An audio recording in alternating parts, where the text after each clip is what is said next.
Hi team again, and now we're going to tackle the tiles. The tiles, we use the same detergent from the pump. We can also enhance it with the Comet powder, which we're going to apply to the part directly. Great. And now we're going to agitate and scrub the tiles.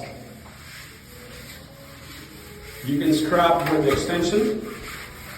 And lastly, if your tiles in the bathroom are not flat and having some design, then you need to use the brush that will penetrate all the pores. And again, you apply, in addition to the spray detergent, you apply some Comet powder, and then you're going to brush the surface.